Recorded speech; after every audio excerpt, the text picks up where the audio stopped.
것도 어찌 사실에 어긋나겠습니까? 선생이 부지불식간에 혀를 차다가 개탈하면서 말했다. 이 같은 말이 한번 나오게 되면 바로 그대 같은 이들이 이에 현혹되는구나. 단지 노자가 관문을 지나던 날에 스스로 축건에 고선생이 있다고 말하면서 바야흐로 철륵의 그 마리에서 옥문관을 지나 사막을 건너고 산천을 지나쳐 백방으로 다니면서도 피곤함을 잊고 한결같은 마음으로 도를 찾고자 하였으며 멀리 성덕을 기리면서 늦게라도 이를 존중하여 스승이라 불렀다. 지금 화오경에서는 자신이 부처가 되었다 하나 이는 앞뒤가 맞지 않는지라 도대체 내가 누구를 따라야 하겠는가? 서승기의 첫 장을 징험하여 후인으로 화연하였다는 마지막 구절을 비교해보면 저 이가 말한 것과 이가 설하는 것이 끝내 엇갈리는데 이는 말을 헛되이 꾸미려다가 착오가 많아진 것이다. 노담이 축건으로 가고자 한 것도 저 석가의 성덕에 근거하였으며 이로써 부처님께서 탄생하신 것이 이미 오래되어 그 소식이 멀리 동주에까지 이르렀음을 확인할 수 있다. 노담이 그 이치를 기리고 그 풍도를 그리며 수레를 몰고 서쪽으로 갔는데도 이것을 저 이의 후신이 잉태한 것이라 이르니 이는 참으로 눈에 그대로 드러나는 거짓인지라. 그대가 번거로운 말로 변명하여 날조하더라도 마음만 피곤하고 그 종적이 환히 드러나게 된다. 코끼리를 타고 태중에 들어 그 몸을 변화시켜 부처가 되었다고 말하는데 어찌하여 노자가 호인으로 화연하였다고 다시 말하는가? 반드시 태중에 들은 것이 헛되지 않아서 화생한 것이 사실이라 해도 노자가 자신이 부처를 이루었는데 누구를 보내 서로 교화하였겠는가? 이는 백양이 태어나 부처님이 되었다 하더라도 저 백양이 호인으로 화연하여 성군했다 한들 무슨 상관이겠는가? 이에 따르면 호인으로 화연하여 태중에 들었다는 것은 양쪽 모두 허망한 일이며 경전을 설했다는 것도 모두 날조된 것이다. 설사 노자가 실제로 모태로 들어가 생을 받아 부처가 되었다면 부처님은 노자의 응신이기에 즉시 도가의 도문에도 종조가 되시며 도사들도 스스로 삭발하고 가사를 잇고 스님들을 따라야만 한다. 올빼미의 소리를 변조하여 그 명성을 더럽히고 가면 쓴 이리에 삿된 마음으로 틈을 엿보면서 오승의 성스러운 글을 훼손하고 세장에 비루한 가르침만을 기려서 미혹의 길로 접어들어 발을 적시는구나. 욕계에 떠있는 배를 가라앉히면 다시는 근본을 돌이켜 종지에 귀의하지 못하니 참으로 이 같은 경전이야말로 으뜸가는 날조라 하겠다. 공자가 말했다.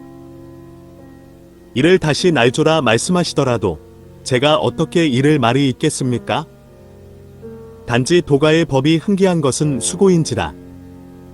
교문이 넓어서 종지가 깊은 데에 이르렀으며 그 을조리는 바가 중현이고 귀의하는 바가 삼보이고 정진대도가 무상의 복전이기에 닦으면서 행하면 모두 이익을 얻게 됩니다. 난세의 난, 영조의 일종을 잡고 은안을 오르거나 혹은 백학을 타고 충천에 오른거나 길을 부려서 널리 다니되 구름 사이를 밟고 날아다니는 이와 같은 것은 사에 실려 있는데 저나 선생이나 어찌 이를 그르다 하겠습니까? 선생이 얼굴을 찡그리며 대답하였다. 그대가 지금껏 내세운다는 것이 모두 실다운 것을 버리고 헛된 것에 근거하는 것이고 바른 것을 등지고 거짓된 것만 의지하는 것이구나. 내가 그대에게 말하겠는데 이전에 현혹되었더라도 나중에는 깨달을 줄 알아야 하며 오늘은 옳더라도 어제는 글렀다는 것을 가려야 하는데 도리어 반딧불을 받들어 햇빛을 가리려 하고 절름발이를 채찍질하여 준마와 나란히 하려고 하는구나. 이처럼 논의하는데 어찌하여 자기 힘을 헤아릴 줄 모르는가.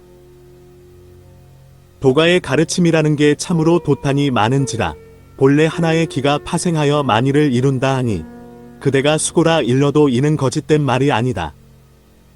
자고로 이의가 형상을 분명히 하면 삼재가 자리 잡은 형태가 한 가지 도에 함께 부여되니 허박하여야만 통할 수가 있다. 이를 가리는 것은 사람에게 달렸으므로 사람을 떠나서는 도가 없다. 이를 쓰면 보게 되고 이를 버리면 감춰지니 이 같은 이치를 깨달아야 도를 얻었다고 말하게 된다. 이 같은 이치를 체득하는 이는 재난을 면하여 생에 순응하여 장수하고 이 같은 이치를 어기는 이는 반드시 횡액이 펼쳐져 생이 어긋나서 일찍 죽는다. 그러므로 노자가 그 몸을 벗어나야 몸이 보존된다고 일렀고, 장자는 삶을 죽이는 자에게 죽음은 없다고 일렀으니 이것이 삶에 순응하는 것이다. 노자는 내가 근심하는 이유는 나에게 몸이 있기 때문이다라고 일렀고, 장자는 삶을 살려고 하는 자에겐 삶이 없다고 일렀는데 이것이 삶을 역행하는 것이다.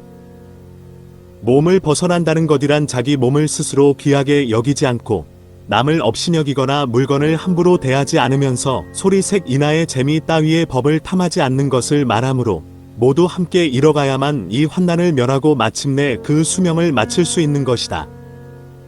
이것이 삶을 죽이는 자에겐 죽음이 없다는 것이다.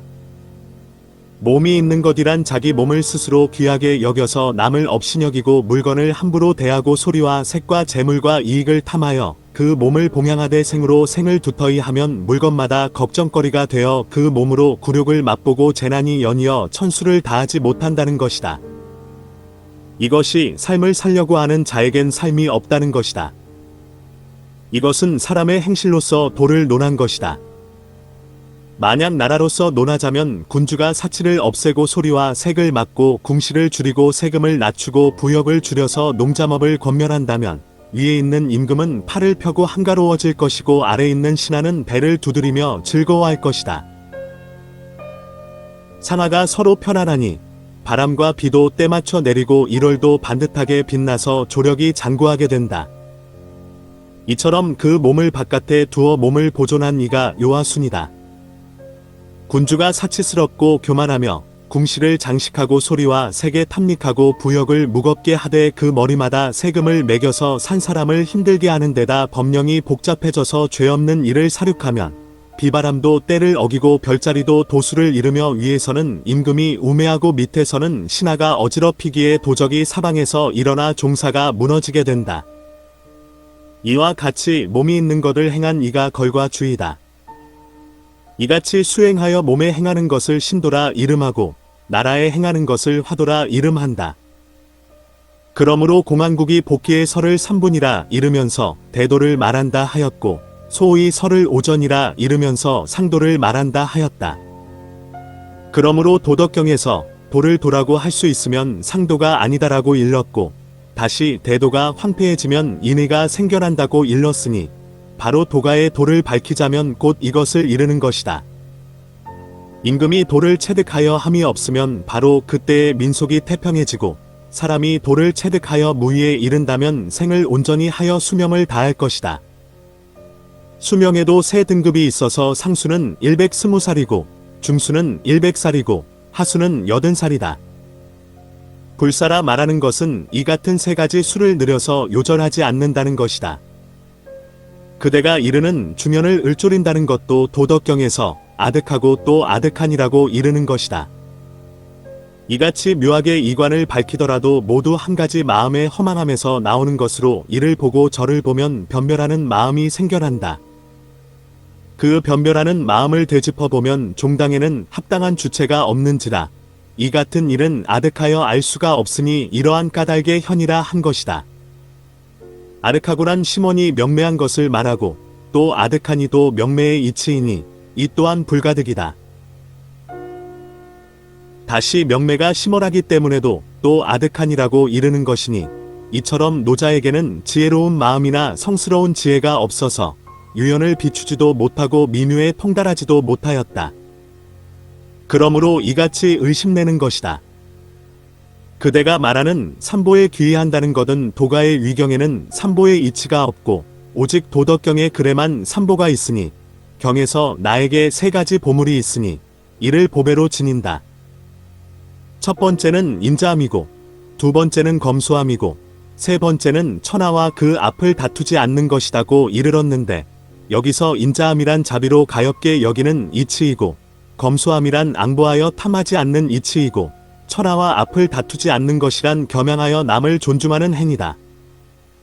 만약 이 같은 세 가지에 의지하여 행하면 진실로 유익한 행실로 이는 세속에서의 인서겸양의 도이고 경광재물의 덕인데 이 같은 보배에 귀의하는 이는 참으로 사람 가운데 선인이라 하겠으나 종당에는 인과와 업보의 이치가 없다. 도가가 아침마다 이같이 삼보를 예배하는데 과연 어떤 공덕이 있는지 알 수 없다. 또 정진되돌아 이르는 것도 여기서 정이란 편중되지 않는다는 이치이고, 진이란 거짓되지 않은 모양이고, 대란 크고 넓은 것의 이름이고, 도란 허통의 이치이다. 이같이 행하는 것을 도라 이름하며, 올바르면서 편중되지 않고 참되면서 거짓되지 않기에 장대하여 넓다는 것이다. 이를 미루어 증엄해보면 모두 헛된 구호이다. 도란 이치를 통하는 것으로 본래 헤아리는 성품이 없으나 사람이 행하는 바에 따라 편중되기도 하고 바를 수도 있다. 그러므로 도는 왼쪽이라거나 오른쪽이라고도 말하기에 확정된 정이 없는 것이 분명해진다. 참되고 거짓된 모양은 사람의 눈에나 있는 것이지, 이치 가운데에서 어떤 때는 참되고 어떤 때는 거짓이라면 이것은 진이 아니다. 넓고 좁은 모양도 마음에 달려 있으므로 마음을 떠나서 도가 없다면 또한 대도 없다. 그러므로 도대라 하는 것이다. 이 역중에 사대가 있으니 왕이 그 하나에 머문다고 이른다. 여기서 역이란 경계의 역이다. 소위 사람이 거주하는 경계인데, 도는 정해진 바탕이 없어서 사람에 따라 그 행이 드러나기에 사람의 경계를 벗어나지 못한다. 그러므로 천삼재가 함께 그 대소를 가지런히 하여 생사의 역에서 윤회하며 단지 세제 가운데 떠돌면서 망령되게 정진이라 구호하고 헛되게 되돌아 이름하는데, 그 유명무실한 것이 어찌 거짓이 아니겠는가. 또 무상복전이라 이르는 것도 대체로 돈은 쓰고 버리는 것이 다름 아닌 사람의 연유하는 것으로 주제가 주설하더라도 사람의 경계를 넘지 못하는데 어떻게 무상의 능이 있겠는가. 또 복전이란 이름도 도가의 서책에는 실리지 않고 그 일이 석가의 전적에서 나온 것을 훔쳐다가 거짓되게 안치하였으므로 도가에서 이에 따라 행을 닦더라도 생사를 여의지 못한다. 학을 타고 춘천에 오른다는 것도 오천자에는 원래 이 같은 말이 없고, 난세를 잡고 은안에 오른다는 것은 일곱편에서도 일찍이 말조차 꺼낸 적이 없다. 이것은 신선전 의 가운데서 출전된 것인데 어찌 노장의 이치와 관련 있겠는가. 단지 신선은 약초의 힘에 연유하되 단에게 공을 겸하여 보충하는 것으로 이는 수행을 익히는 것이 아닌데 어찌 도에 관계되겠는가. 또 신선전에는 거짓된 것도 많이 섭렵되어 있으니, 한조의 회남왕 유한은 죄를 짓고 하옥되어 자살하였는데도 신선전에서는 팔공의 술법을 얻어 100일 승천하였다고 말한다. 또 진조의 해수가가 종회에게 무고당의 거리에서 참수당했는데도 신선전에서는 신선이 되었다고 말한다. 한서와 진서가 모두 열전에서 신선의 부류를 거론하는데 이 같은 유는 근거로 삼기가 충분치 않다. 또 그대가 말하는 길을 부려서 널리 다닌다는 것도 장자의 소요편에서 오래 사는 것을 흠모하는 마음을 깨뜨리고 신선의 술법을 배척하고자 한 것이다. 비록 열자가 바람을 부린다고 하였으나 바람이 없으면 그대로 멈춰서 기다릴 수조자도 없는데 하물며 신룡이나 봉황이겠는가. 스스로 천지의 올바른 것을 타지 않고 육기를 다스린다고 변호하면서 바야흐로 기다림이 없으니 이것은 장주가 우화에 가탁하여 헛된 것을 바라는 마음을 막고자 설한 것이지 실제로 그렇다는 것이 아니다.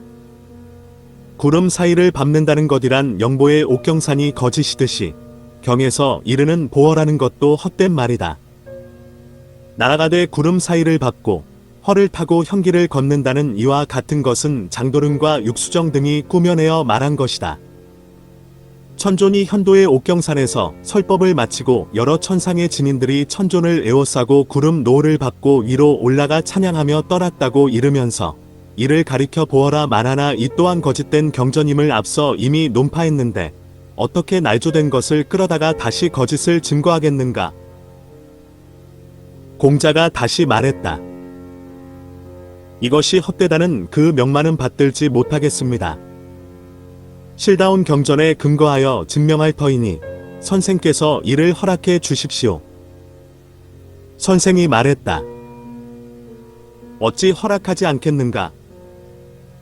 공자가 말했다.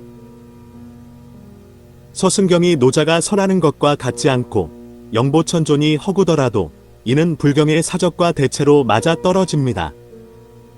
경전에서 노자가 도를 배워 성인을 이루고자 온갖 고행을 쌓았다고 이르고 또 움직이되 겁을 되풀이하여 지나쳤으니 스스로 고생스럽게 닦았다고 이르는데 이 또한 겁수의 일을 모두 논하는 것이니 어떻게 이것을 다르다고 하겠습니까?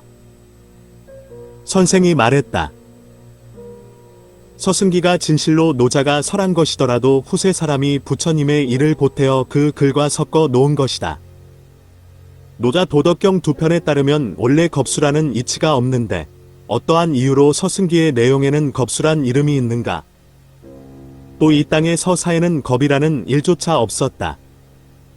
도가에서 설하는 것이 세속과 대체로 같아서 모두들 천지가 갈라지기 이전에 혼돈하여 형체가 없었으나 이의가 열리고 난 후에 물상이 이루어졌다고 말하며 원래 겁괴와 성겁의 이치는 없다. 또 불법이 동화를 교차하기 전에 이 땅에는 오직 겁사라고 겁적하는 일만이 있었지 겁수의 겁을 이름하는 글은 없었다. 이 서승기에서 논하는 겁이란 불경이 이곳에 다다른 이후의 도사 따위가 불경의 겁을 표절하여 서승기의 글에 보태서 불가의 겁을 섞어 넣어 혼돈의 설을 대심코자 한 것이다.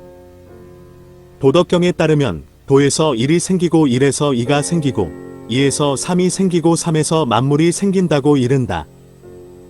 이같이 노자의 설은 천지가 개벽하는 최초가 만물이 형태를 이루는 시작임을 말하며 도에서 원기가 생기고 원기에서 천지가 생기고 천지에서 사람과 음양이 생기고 음양에서 만물이 생긴다고 말한다.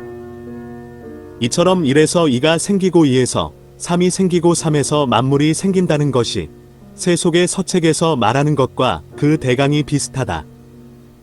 노자가 만약 겁초의 인을 알았다면 어째서 겁괴 이전에 겁이 생겼다고 말하지 않고 도에서 일이 생겼다고 말하였는가? 저것으로 이를 증명해보면 이것은 불가의 겁을 섞어 넣은 것이 분명해서 속일 수 없다. 영보의 위경에 이르러서도 또한 겁사를 논하는데 이것도 육수정 등이 불경을 훔쳐다 베끼고서 그 수를 보탠 것임을 또한 알 수 있다. 공자가 말했다. 서승기에서 겁을 논하는 것을 당신은 후세 사람이 그 설을 늘린 것이라 말하는데 죄복의 인과와 선을 닦아 재난을 물리치는 그와 같은 일이 아주 없는 것이 아닙니다. 도를 행하고자 재를 이룩하고 이 일을 정숙히 하는 데는 삼록이 있으니 삼원의 대원에게 기도하는 것이고 그 다음에는 명진의 도탄과 영보의 자연이 있으니 과의가 엄밀하여 부처의 가르침에 뒤지지 않습니다. 이것을 거짓이라 하여도 어찌 그 사이를 떼놓을 수 있겠습니까? 선생이 말했다. 도가의 인과를 노자는 설명하지 않았고 그와 같은 설이 위경인 영보의 부에 있는데 그러한 일은 도가의 전적의 자취가 아니라 바로 불경이다. 육수정과 송문명이 몰래 표절하였다가 예전에는 그와 같은 일을 논하지 않았는데도 재차 나열하였으니 삼록의 명진이나 삼원의 도탄이나 자연의 제법도 영보의 글에서나 나오는 것이지 원래 노장의 가르침이 아니다. 이는 송문명과 육수정 등이 조직한 것으로 이 같은 일은 모두가 헛되게 꾸민 것이다. 그 정상의 자취는 앞서 드러냈으니 번거롭게 풀이하지 않겠다. 그러나 그대가 여전히 현혹되어 있으므로 반드시 그 쌓인 의욕을 깨뜨려야만 하겠다. 날조된 영보의 제의에 따르면 삼록이란 첫 번째가 옥록이고 두 번째가 금록이고 세 번째는 황록이라 이른다. 옥록은 천자가 닦는 것이고 금록은 왕공이 닦는 것이고 황록은 서민이 닦는 것으로 혹 해와 달의 정명에게 절하기도 하고 성진의 기상에 절하기도 하고 혹 오학의 성공에 절하기도 하고 혹 사독의 수부에 절하기도 하되 머리로 땅을 치며 애절하게 복을 빌면서 차림새를 넉넉히 하였더라도 그 마음은 재물의 이익에만 가 있는 것이고 널리 불을 켜놓는 것도 그 마음이 기름과 양초에 가 있는 것이다. 망명된 행동으로 속이는 것이 지금에 이르렀으니 대체로 무당이 삿되게 기도하는 것과 무슨 차이가 나겠는가? 삿된 짓을 행하면서 복을 비니 귀신이라도 어찌 이와 같은 자연의 도탄에 응하겠는가? 모두가 이 같은 부류이다. 삼원이란 상원이다. 정월 15일을 상원이라 하고 7월 15일을 중원이라 하고 10월 15일을 하원이라 하는데 풀이에는 상원일은 천관이 심판하는 날이고 중원일은 지관이 심판하는 날이고 하원일은 수관이 심판하는 날이라 한다. 이처럼 청관 직관 수관의 삼관이 심판하는 날에 이 청관 직관 수관의 삼관이 공덕과 허물을 계산한다는 일도 육수정 등이 헛되게 꾸며 왜곡되게 세운 것이지 원래 그와 같은 것이 없었다. 설사 이것이 실다운 일이라 하더라도 본래 명도의 귀신이 나는 일은 귀도에 섭수되는 것인데 도사가 어떻게 이를 참견할 수 있겠는가? 또 이같이 3일의 삼관이 인간이 행한 죄업과 복업의 일을 계산함으로 반드시 죄를 지내 참회하여 그 죄를 소멸시켜야 한다고 말하는데 이것은 더더구나 거짓이다. 노자와 장자의 글을 검토해보면 원래 이 같은 일은 없는데 이는 영보의 위경에서나 출전되는 것이다. 또 명계에서는 사찰하는 이치가 속세의 법보다 엄하다. 세제법 가운데에서 범부가 죄를 짓되 미처 발각되지 않고 자수하면 용서가 되지만 일이 이미 드러났다면 비록 자수하더라도 천벌을 면치 못하는데 만약 삼관이 심판하지 않는 날 이전에 삼원의 예를 미리 세워서 참회한다면 혹 용서받아 죄를 면할 수도 있겠으나 심판하는 날에 죄상이 이미 드러났는데 죄가 발각되고서 참회한다면 이는 그 자리를 면하고자 꾀를 내어 엎드리는 것이기에 반드시 용서받지 못할 것이다. 인간의 법이 성기더라도 죄를 면치 못하는데 명도의 법이 저같이 세밀하니 어떻게 사면받겠는가? 거짓되게 죄를 지내고 참회문을 읽더라도 종당에는 죄를 면한다는 이치가 없다.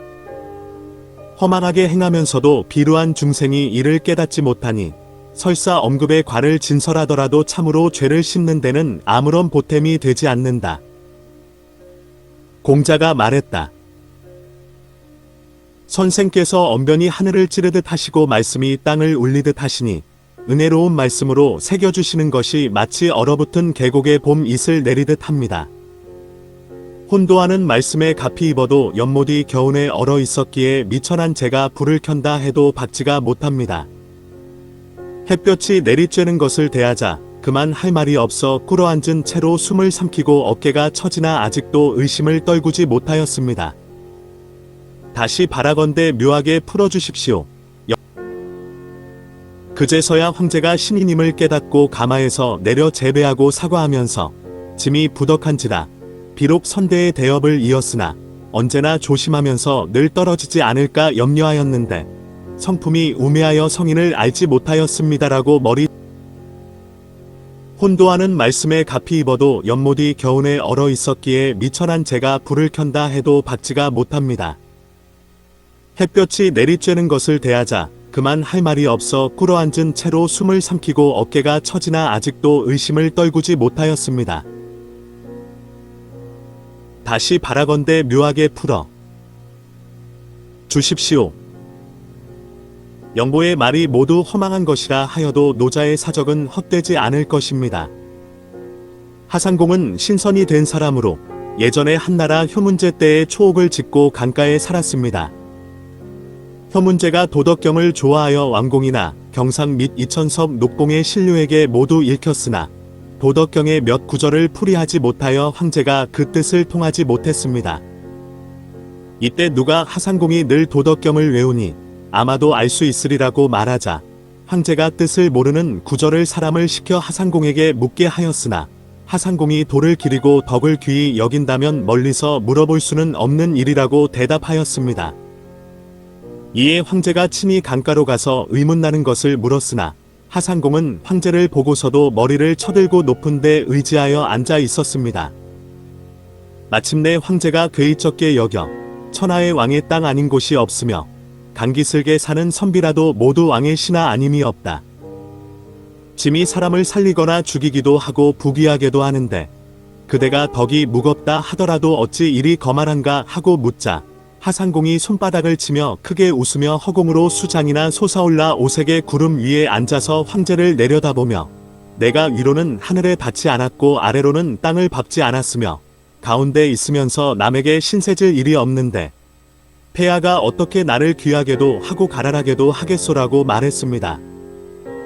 그제서야 황제가 신이님을 깨닫고 가마에서 내려 재배하고 사과하면서 짐이 부덕한지라 비록 선대의 대업을 이었으나 언제나 조심하면서 늘 떨어지지 않을까 염려하였는데 성품이 우매하여 성인을 알지 못하였습니다라고 머리 조아려 허물을 돌이키자 공이 황제에게 소서 2권을 주면서 이 책을 잘 읽으면 스스로 의문이 풀리리라. 내가 이 책을 주석한 이래로 1700여 년이 지났으나 대체로 3사람에게만 전했는데 이제 그대까지 4사람이 되었으니 기인 자격이 될 만한 사람이 아니고는 전하지 말라고 말하면서 그 사람이 사라졌습니다. 이 같은 신령한 자취에 의하면 성인이 아니고서야 누가 알 수 있겠습니까? 허문제의 믿음이 지극하였기에 그 정성이 명철을 감동시키자 태상노군이 이 신인을 시켜 효문제에게 도덕장구를 전수한 것입니다.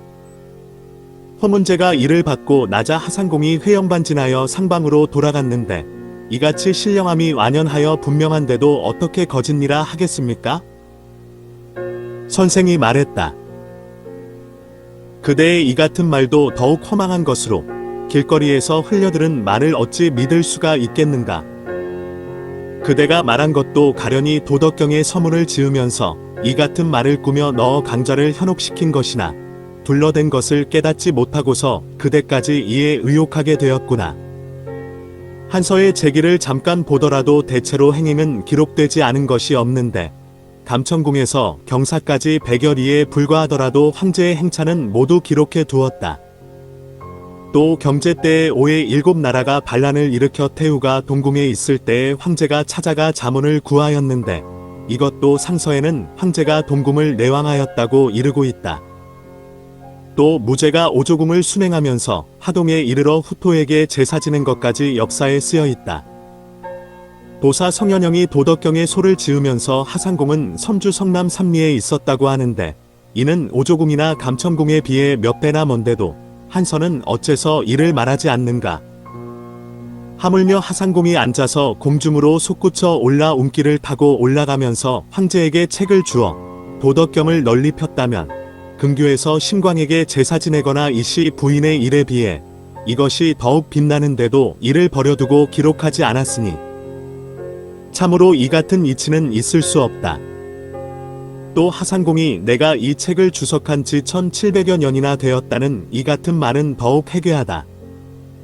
주성왕이 회의를 정벌한 이래로 정전법을 시행하여 왕기 1000리 이내로 수레를 만대나 공출하였기에 천자의 만승이 바로 성왕에서 나왔고 성왕 이전에는 만승의 제도가 없었다.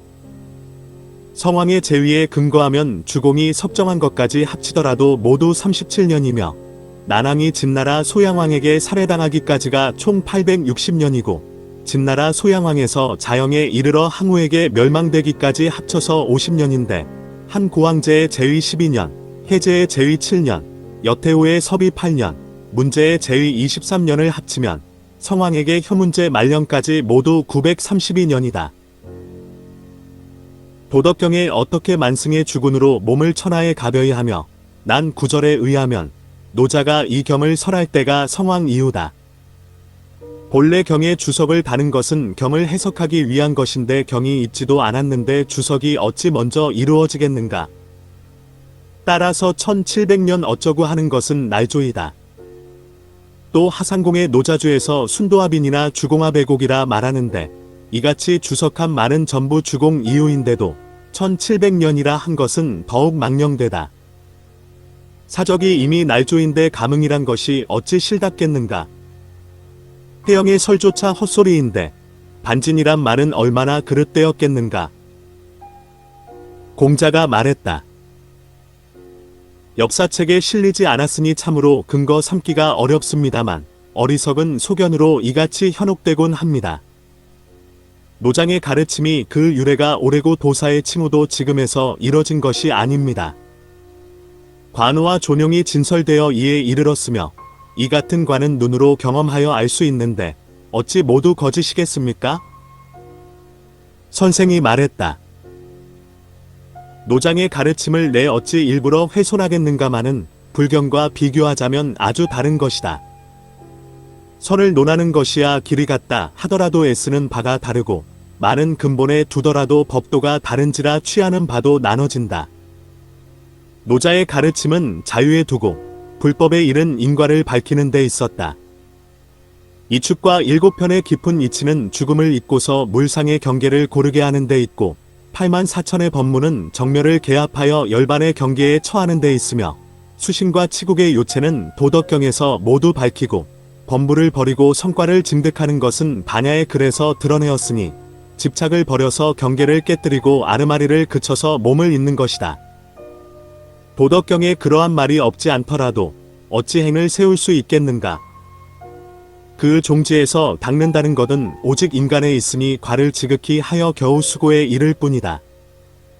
부처님의 가르침은 물상에 따르는 연을 버리고 유에 따라서 법문을 달리하고 기틀에 기인하여 행을 열되 가까운 데서 먼 데로 들어가고 얕은 곳에서 깊은 데로 들어가면서 한 생각을 돌이켜 진여의 과를 증득하여 천지를 그대로 현시하는 것이 밝기가 일월과 같기에 그를 대강 훑어보면 서로 통하는 데가 있는 것도 같으나 묘한 이치를 궁구하는 것은 확연하여 완전히 다르다. 또 그대가 도사라는 칭호가 지금에서야 있었던 것이 아니라 하나 이 또한 무슨 날조인가. 개벽 이래로 진나라 마렵에 이르기까지 반곡의 관대를 쓰거나 누런 빛깔의 장삼을 입거나 천존의 상을 세우고 영보의 경전을 읽으면서 도사라 호칭한 적이 없었다.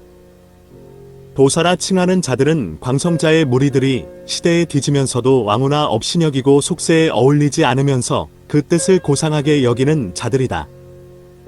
그 다음으로는 영광과 면체를 1차 수풀이나 개호를 감상하고 자질을 노래하며 스스로 소금이나 즐겨 뜯으면서 소일하는 자들도 있고 말대에는 비련에나 몰두하여 뜻을 술법에 두는 자들도 있는데 모두 도사라 부른다.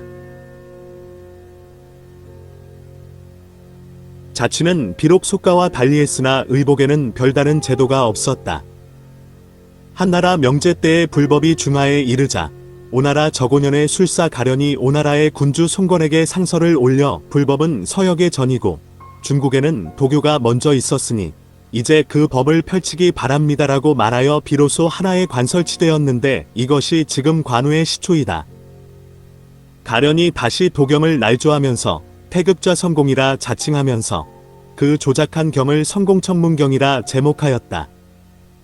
손문명 등이 그 법을 늘려서 구등제의와 칠부과록을 만들고 조례와 상향의 글을 짓고 행도하고 단찰할 때 옷 입는 것을 규정하고 일복과 관모와 신발을 제정하고 예배하고 경행하는 모양을 정했다. 그 도를 행하는 이에게 처음으로 혼인을 금하고 육식과 오신체를 끊도록 하면서 다시 영보 따위의 경전을 수천 권이나 날조하였다. 뒤에 육수정이 다시 의복 등의 명칭을 세웠으므로 월피 등이 이로부터 제정되었다. 양무제가 초년에는 육수정 등에게 현혹되어 이를 받들다가 이것이 구경의 법이 아님을 깨닫고 친히 도가를 버리는 글을 지은 것이 양무제집 안에 보이는데 그 후에 육수정 등이 북제로 도망쳤다. 그때의 단양의 도홍경이 천성이 박식한 데다 총명이 남보다 뛰어났는데 도사의 신분을 자처하면서 모산의 주양에 머물며 조용히 물러나 무의의 생활로 시사에 간섭하지 않았다. 이때에 호를 정백선생이라거나 또는 호를 도은거라 하면서 저수를 많이 지었기에 당대에 널리 퍼졌다. 옷은 도복을 빌려 입었으나 마음속으로는 불법을 공경하여 머무는 곳에 탑도와 불상을 이룩하여 몸소 공양하였기에 사람들이 승력보살이라 이름하였는데 그 탑이 모산의 주양 관우 안에 보인다. 지금까지도 까마귀나 떼같이 같은 무리들에게 더럽혀지지 않았다. 도홍경이 관모와 의복을 다시 제정하고 관을 관우라 계칭하면서 황제와 노자의 가르침을 행하였으나 영보의 법을 날조라 배척하면서 따르지 않고 손수논을 지어 그릇됨을 논하였다. 홍경이 양무제에게 깊은 신임을 받아 누차 벼슬을 제수받았으나 결연하게 나아가지 않고 아울러 시를 지어 무제에게 증정한 것이 문집에 들어있으니 그 사적이 뚜렷하게 양사에 빛나는데 그대가 어찌 이에 현혹될 수 있겠는가. 이에 공자가 선생님의 이 같은 말씀을 듣고 보니 마음이 열리고 생각이 깨우쳐져서 식견이 일신되어 미혹이 벗겨지는 것이 마치 악광천을 연 듯하고 사방이 트여 안개를 벗어난 듯합니다. 라고 말하면서 그 자리에서 일어나 밑으로 내려가 절을 하면서 사죄하고 이같이 말했다. 제가 오랫동안 속세의 그물에 빠져서 참다운 통발을 깨치지 못하고 그 이후로 귀는 황화, 도가를 지칭 예 소리에 체하였고 뜻은 백설, 옛날의 공명의 연주에 어지러웠기에 비록 누차 묘하게 풀어주셨어도 아직도 깊은 의심이 맺혀 있습니다. 형제가 눈멀고 귀먹어 단번에 이 지경에까지 이르렀으나 다행히도 남쪽을 가리키심에 지금 북원을 따르게 되었습니다. 영보나 천존이 만약 허망하기가 이와 같다면 그 경의 가르침도 날조되어 편술된 것이 아닐 수 없습니다. 대체로 거짓되고 망령된 것이나 다시 한번 가르침을 내려주십시오. 선생이 빙그레 웃으며 이같이 말했다.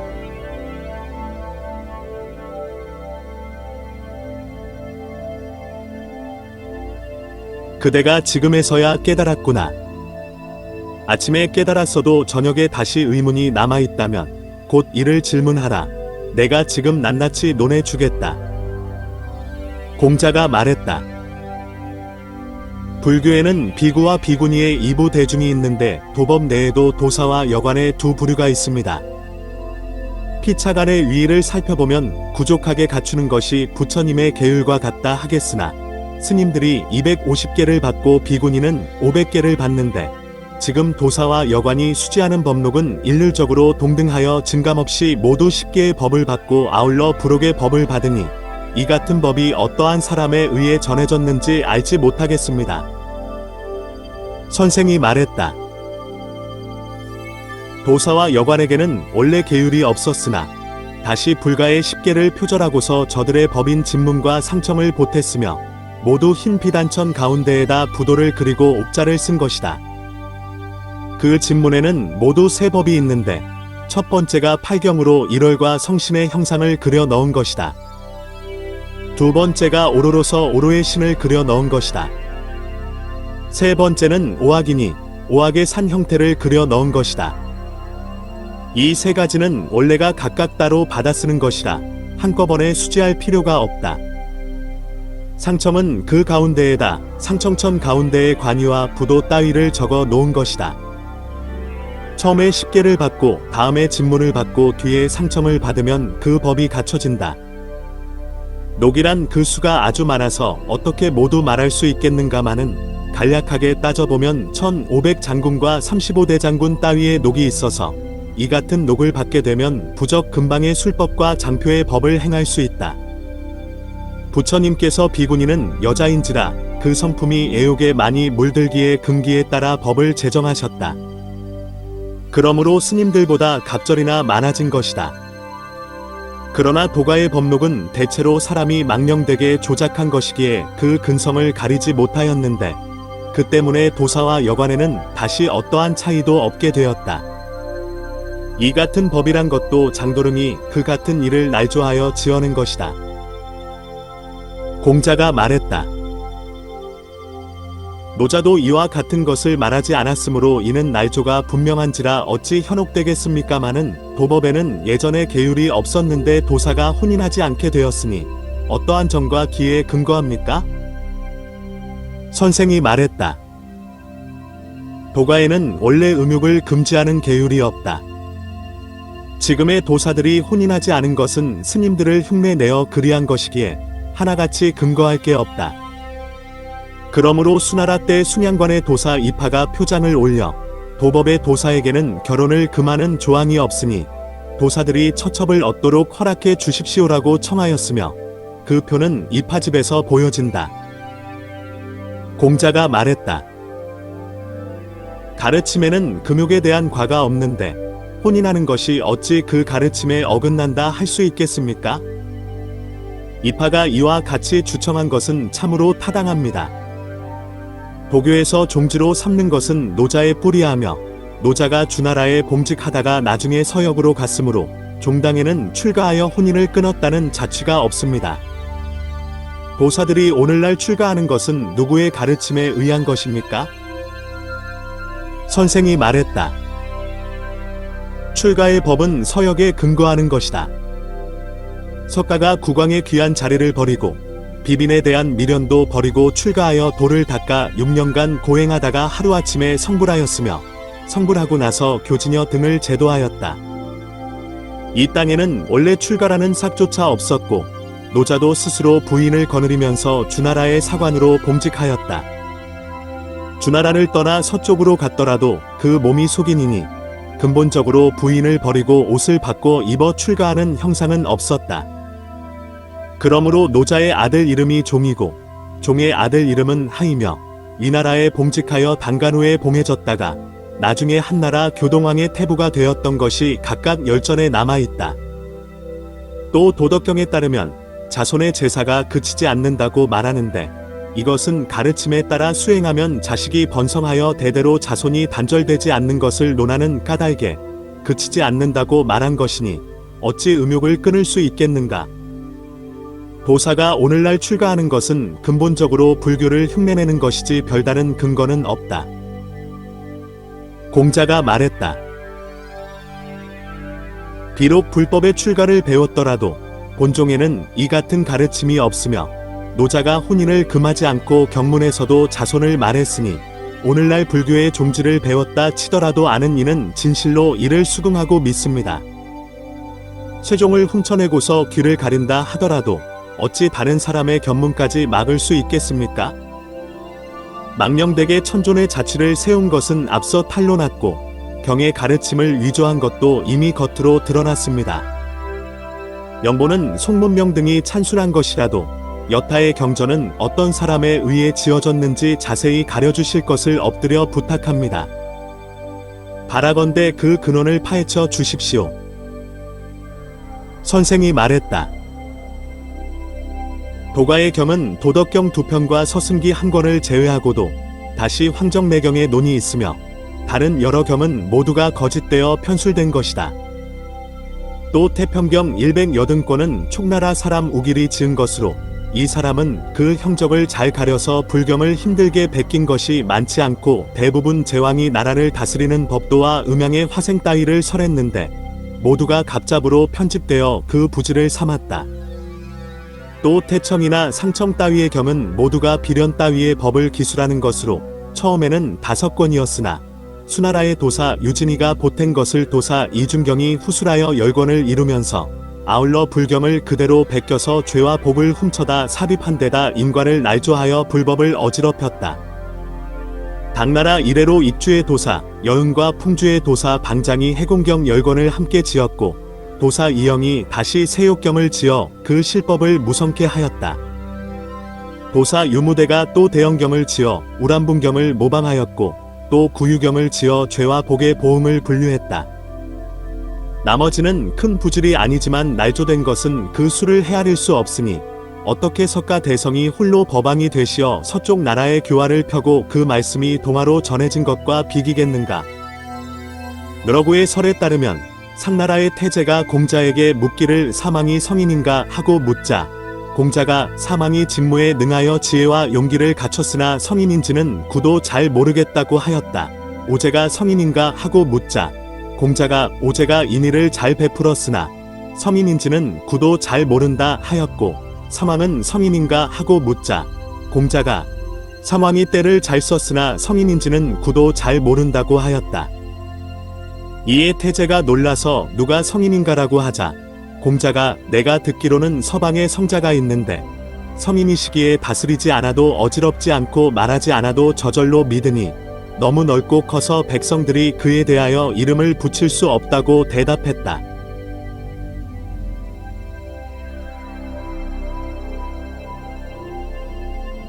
선리의 이 같은 말에 비춰보면 노자가 서쪽으로 가면서 말한 것과 대체로 같다. 백양과 준미가 이 땅에서 성인이라 일컬어지는데 두 사람이 모두 서방에 성인이 있었음을 알고 있었으니 석가의 도가 광대하다는 것이 분명해진다. 공자가 말했다. 제가 어려서 뜻을 품은 것이 당시의 명예나 훔치려는 것이었기에 한번 담론하면 그 언변을 칭찬받았습니다. 그러나 삼가 고론을 듣고 보니 어눌한 바보가 창피스럽게 선리의 숭인을 바라보고 누추한 초가에서 부끄럽게도 정령코 선생님의 삶 활약한 얼굴을 뵙게 되니 마침내 혼미하던 심식이 깨우쳐졌습니다. 이야말로 9만 리 장천에 들이운 날개를 활개쳐서 날아오르고 삼천리 횡해에 가로놓인 비늘로 물을 쳐서 나아가는 것을 알겠습니다. 다행히도 입김을 쏘이고서야 그 의욕이 모두 다하였습니다. 초야의 홍유나 제야의 석학들을 살펴보면 팔짱 끼고 기염을 토하는 선비들이 눈썹을 치켜 세우고 상대에게 삿대질을 하면서 유가 도가 석가의 삼교는 하나이니 모두 선한 이치를 따르기에 셋이 아니다. 자비와 인서가 길은 다르더라도 목적지는 같으며 만물을 이롭게 하여 제도할 때의 백녀가 모두 고르다고 말합니다. 비록 벽기왕마의 변이라도 이를 분별하지 못합니다. 비록 견백이 다르다는 말로도 어찌 이를 구별할 수 있겠습니까? 매번 이 같은 말을 생각할 적마다 서로의 가슴만 답답해집니다.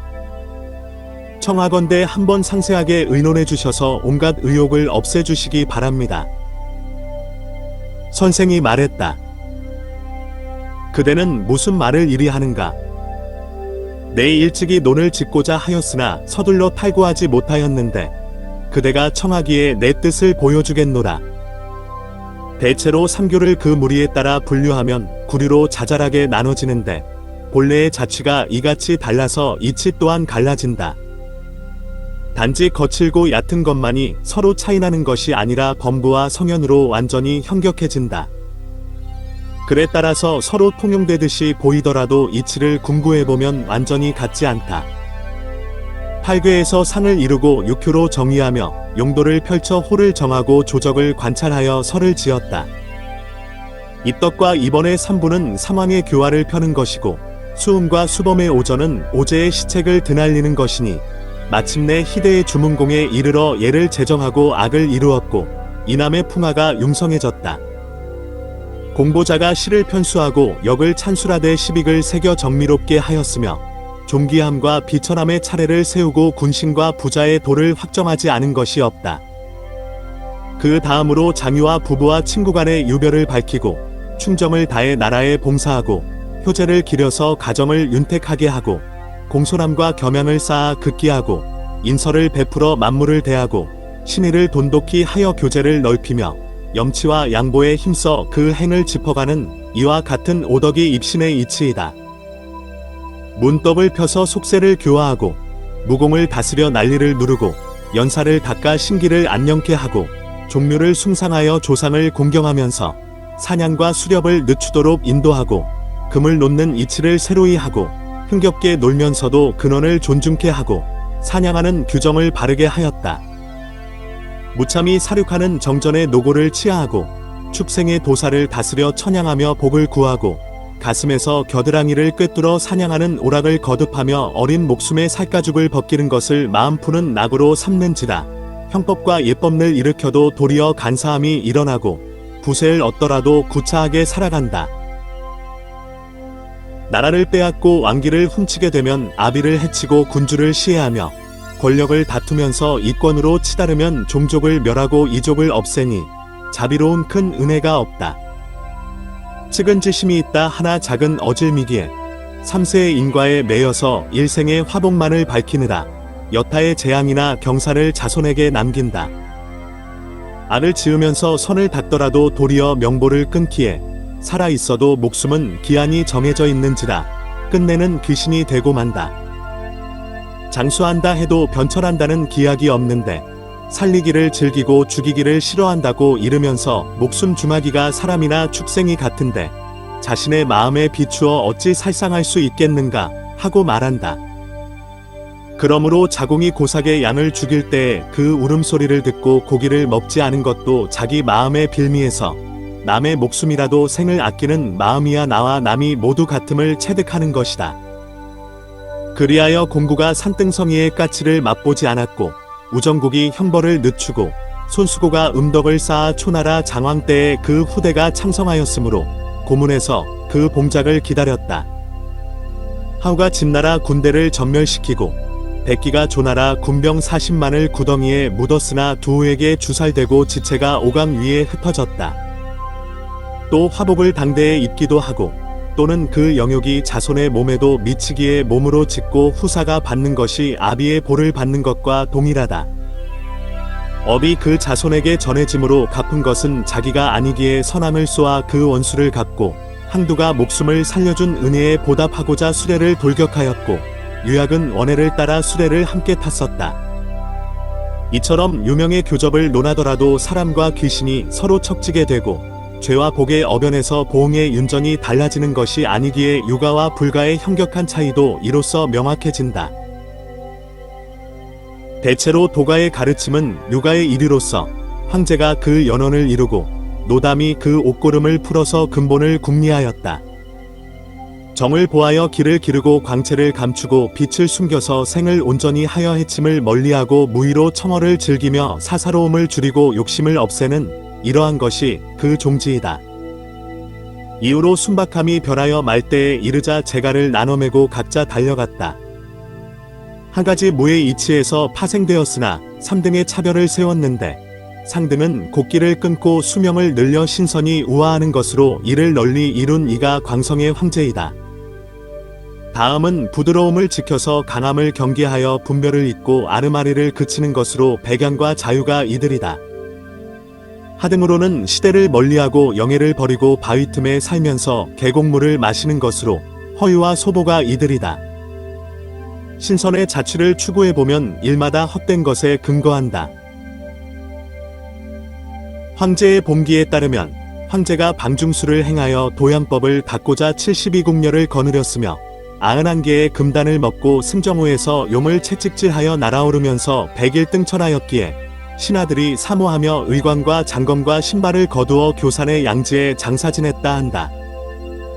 이 같은 말을 징험해보면 어찌 그런 일이 있으리오.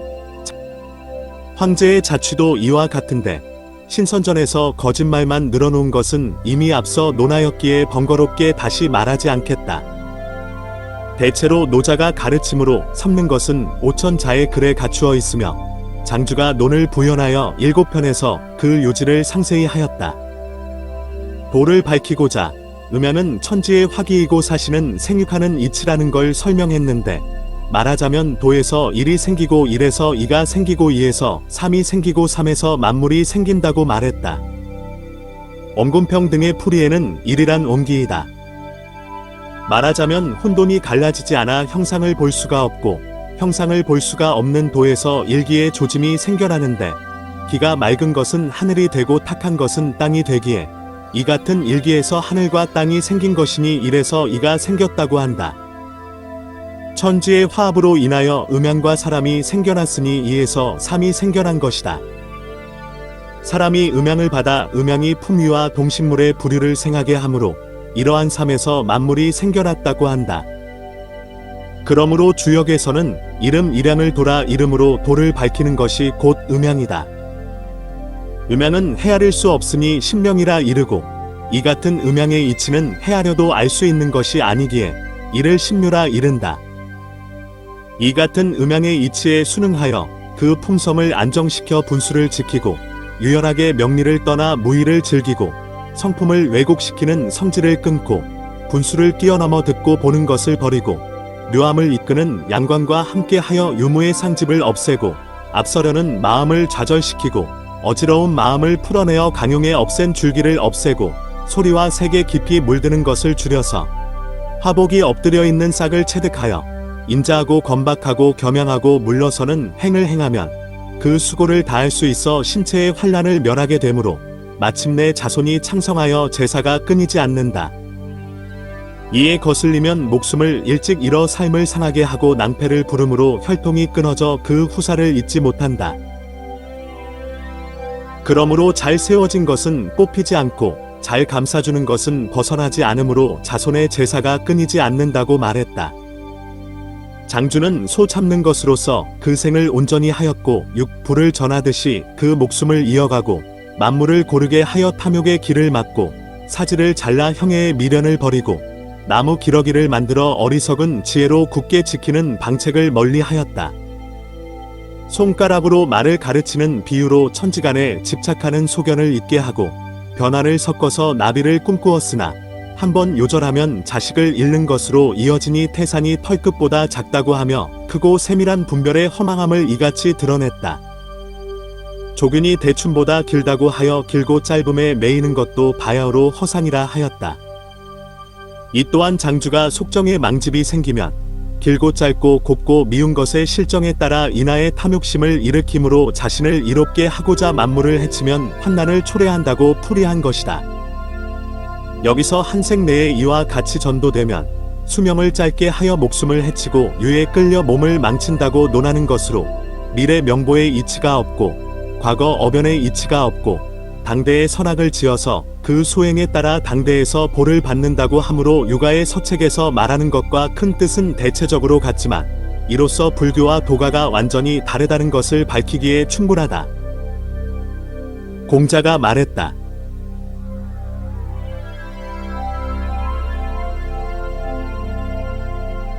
선교가 현격한 것이 이같이 다르다면 한 가지 이치라 말하더라도 어찌 같다고 하겠습니까?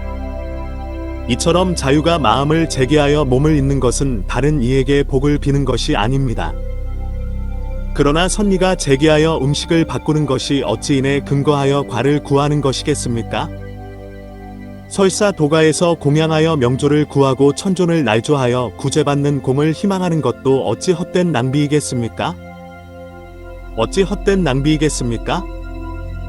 이리하여 지금 후대에 거의 멸하는 바가 드물겠습니다. 그러나 장표의 법과 부적 근방의 술법과 그 행을 비교해보면 때때로 효험이 있는데 이 같은 일은 어떠합니까? 청하건대 상세하게 논의해 주십시오. 선생이 말했다. 그대의 이 같은 질문은 참으로 일리가 있다. 장표와 초이라는 것은 제사의 부류이니 기도하는 일은 원래부터 그 내력이 오래된 것으로 오직 장도릉의 법만이 아니라 황제와 태공의 시대에도 이 같은 술법을 행하였다. 초이란 제사의 별명으로 예전에 그 이치를 드러내었듯이 장도릉이 이에 근거해서 닦았다. 그 법을 행하는 것을 제주라 이름하였는데 이는 속세에서의 술사의 제주이다. 도사가 그 법을 훔쳐다가 자양을 구하나 본래가 도교의 종지가 아니다. 이것은 귀도와 신기의 이치에 섭수되니 속죄의 허망한 정리로는 그와 같은 일이 없다고는 못한다. 대체로 사무의 부류이다. 이 같은 법을 행하는 일은 태상시에서 맡아 하였기에 승리를 관장하는 사빈시에 속하지 않는다. 사빈시에 속하는 까닭은 불법은 서쪽 나라에서 전래되어 왔기에 외국의 빈객과 동일한 반열에 처하기 때문이다. 도사는 원래가 빈객이 아니기에 자연히 사빈시의 관할에 속하지 않는다.